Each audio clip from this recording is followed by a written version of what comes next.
తెలంగాణలో 2 రకాల ఎన్నికలు జరగబోతున్నాయి. సెప్టెంబర్‌లోగా స్థానిక ఎన్నికలు నిర్వహించాలన్నారు కాబట్టి, దానికి ఓకే చేసేసింది తెలంగాణ క్యాబినెట్. కాబట్టి స్థానిక ఎన్నికలు జరగబోతున్నాయి. అయితే తర్వాత ఒక అడ్డం ఉంది. ఏంటయ్యా అంటే రిజర్వేషన్లు 50% ఉన్నటువంటి లిమిట్‌ని తీసేస్తూ క్యాబినెట్ నిర్ణయం తీసుకుంది.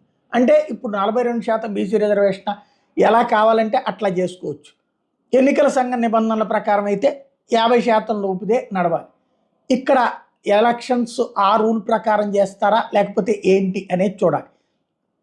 మరొక వైపున అలాగ జరిగితే కోర్టుకి వెళ్తారు, ఆటోమేటిక్గా ఎన్నికలు ఆగిపోతాయి. ఇక్కడ ఎన్నికలకు మేము సిద్ధం అని చెప్తూ ఆ ఎన్నికలకి లీగల్ లిటిగేషన్ అడ్డం పెట్టడానికి కావాల్సిన పాయింట్స్ని క్రియేట్ చేసి వదిలేయడం ద్వారా రాజకీయ ఎత్తుగడ వేశాడు రేవంత్ రెడ్డి. అది ఒకటి. రెండవది జూబ్లీహిల్స్ ఉప ఎన్నిక, దాని మీదనే భారతీయ జనతా